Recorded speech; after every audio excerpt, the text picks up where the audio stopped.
भेज दिया। देश प्रदेश की हर छोटी बड़ी खबर को पाने के लिए सब्सक्राइब करें आपका channel RJP live India. Holi त्योहार के बारे में बताऊं आपको, मानोगे? अगर बता देंगे तो नहीं मानोगे ना, ये सही है। मैं आपको बताना चाहती हूँ, आपके बगल में हरदोई जिला जानते हो? हरदोई जिला के राजा थे हिरण्यकश्यप। हरदोई जिला के राजा थे हिरण्यकश्यप। वो कौन बिरादरी के थे? वो अनुसूचित जाति के थे, हमारे आपकी बिरादरी के थे, अनुसूचित जाति के थे हिरण्यकश्यप। और वो राजा हुआ करते थे। उनके राज्य में गरीब कमजोर गरीब था ही नहीं, सभी लोग बराबरी में रहा करते थे। और कुछ शरारती यही ब्राह्मण समाज के लोग उनके राज्य में पनपने नहीं पाते थे, वो हिलने नहीं पाते थे। इनको लगा कि साजिश के तहत हिरण्यकश्यप को कैसे प्राप्त किया जाए, लेकिन वो राजा था, हिरण्यकश्यप राजा थे, हमारे आपकी बिरादरी के थे। उनको प्राप्त करने के लिए ब्राह्मणों ने बहुत बड़ी छल करी, और छल के साथ क्या किया कि हिरण्यकश्यप का एक ही लड़का था प्रहलाद। हिरण्यकश्यप का एक ही लड़का था प्रहलाद, और प्रहलाद को उन्होंने फोड़ दिया। ब्राह्मणों ने फोड़ दिया, अपने छोटे बच्चों के साथ बच्चों को सिखला दिया कि जाओ और इसको अपने साथ में घुमाते रहो, टहलाते रहो, स्कूल में इसको पढ़ने न देना।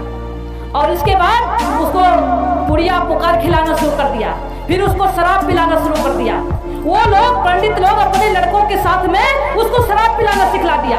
और जब वो शराब पीने लगा तो इतना शराब पीने लगा कि उनके माँ बाप परेशान हो गए, तंग हो गए। हिरण्यकश्यप एक ही लड़का था प्रहलाद, वो इतना तरुआ हो गया कि हिरण्यकश्यप उनके माँ बाप दोनों परेशान हो गए। और परेशान होकर के कहे कि क्या किया जाए। तब उन्होंने एक सोचा, और ये पंडित लोग लड़के चढ़ाते थे, जाओ उनकी बिटिया को छोड़ दो, उनकी बिटिया को छेड़ दो, उनकी इज्जत लूट लो, उनके ऊपर हमला करो। ये चढ़ाते थे, वो दारू के नशे में किसी के ऊपर हमला कर देता था।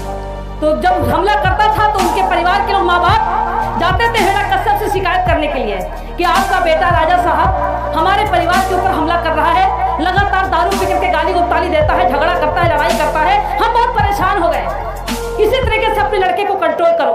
तब राजा साहब ने, तब हिरण्यकश्यप ने तय किया, बहुत समझाने की कोशिश की, और जब उनकी बात को नहीं माना, हिरण्यकश्यप की बात को जब नहीं माना उनका बेटा, तो हिरण्यकश्यप गुस्सा होकर के कहा कि मैं राजा हूँ और मेरी बात को अगर ये बेटा नहीं मान रहा है, तो उन्होंने अपने राज्य से उसको बाहर कर दिया और अनाउंस करा दिया कि अब इस लड़के से हमारा कोई लेना देना नहीं है। अब इस बात को लड़का बाहर रहने लगा। जब छोड़ दिए तो ये ब्राह्मण लोग फिर उसको और पिलाना खिलाना शुरू कर दिया, तो फ्री हो गया और खूब पिलाना खिलाना शुरू कर दिया।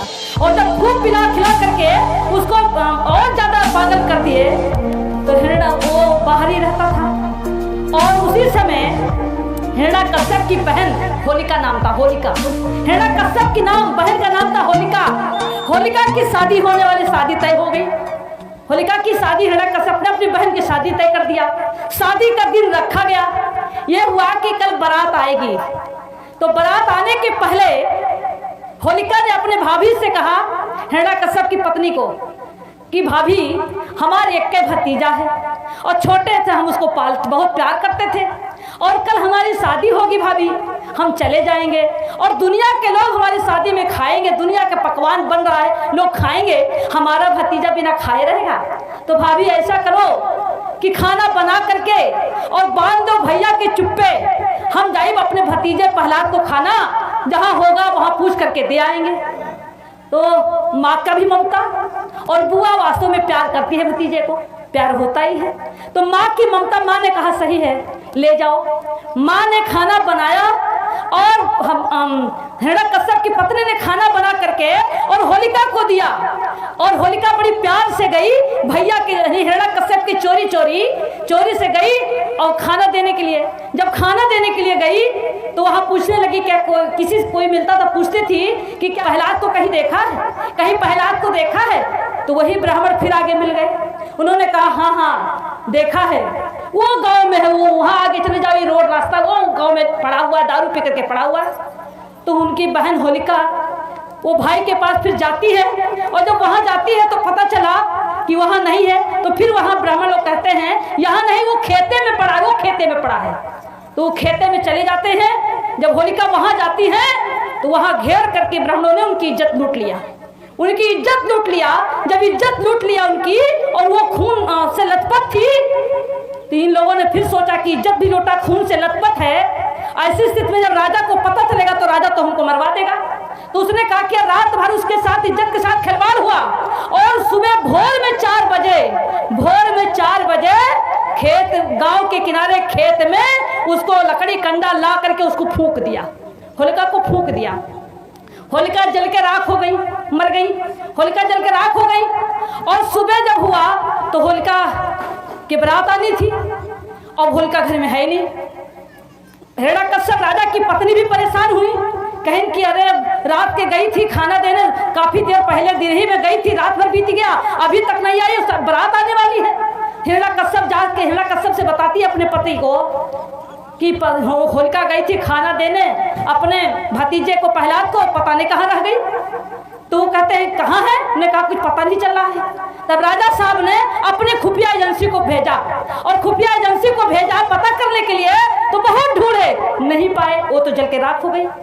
तो जो शरारती लोग थे, कुछ लोग जो गांव के लोग थे, जो देखा था चुप्पे चुप्पे से खेल जो प्रहलाद के साथ होता था, तो राजा के खुफिया से उन लोगों ने बताया, और जब बताया तो उन लोगों को पकड़ा गया।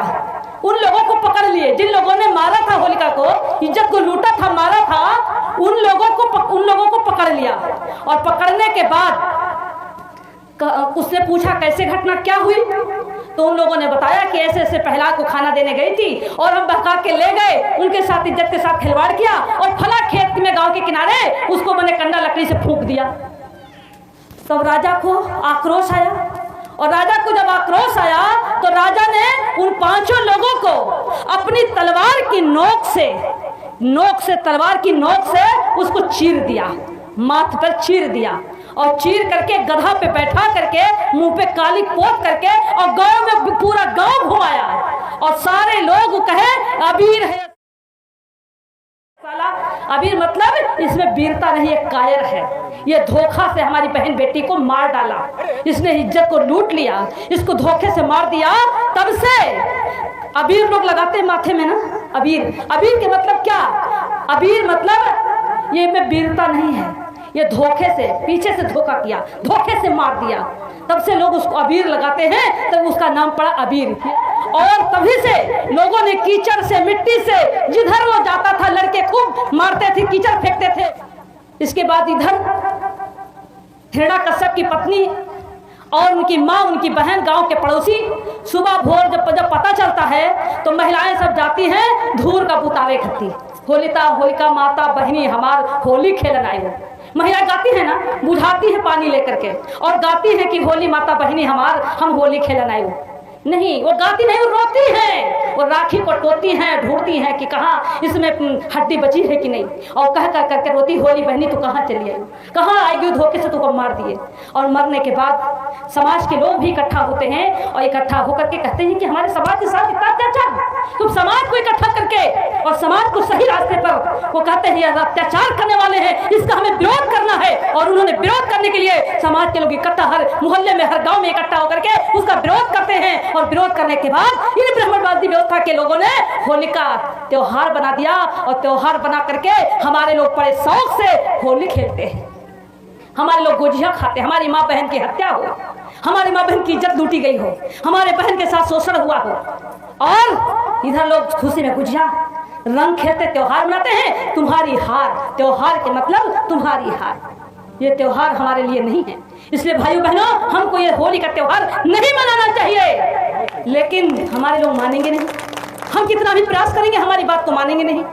मैं आप लोगों से इसलिए कहती हूँ, अपना इतिहास जानो, अपना इतिहास पढ़ो, इतिहास तो बहुत है, जितने त्योहार बनाए गए हैं, ये त्योहार हमारे महापुरुषों की हत्या हुई है, हमारे जिन लोगों ने संघर्ष किया, संत गुरु रविदास की हत्या हुई है कि नहीं हत्या हुई है, संत गुरु रविदास की हत्या हुई है ना, लोगों को पता नहीं है, आप उनके खानदान के हो, उनके परिवार के हो, बिरादरी के हो, नाज है, नहीं जानते हो, संत गुरु रविदास की करते हो। संत गुरु रविदास अपने समाज को जगाने का काम कर रहे थे, और उस समय धोखे से सत्संग हुआ, उस सत्संग में संत गुरु रविदास जीत गए, जीत करके वापस लौट के आ रहे थे, रास्ते में भोर में इन्हीं व्यवस्था, ब्राह्मणवादी व्यवस्था के लोगों ने संत गुरु रविदास की हत्या कर दिया और हत्या करके गांव के किनारे फेंक दिया। और फेंकने के बाद जब पता चला, गांव की सुबह हुआ, पता चला कि हुआ कि रविदास गुरु की हत्या हो गई।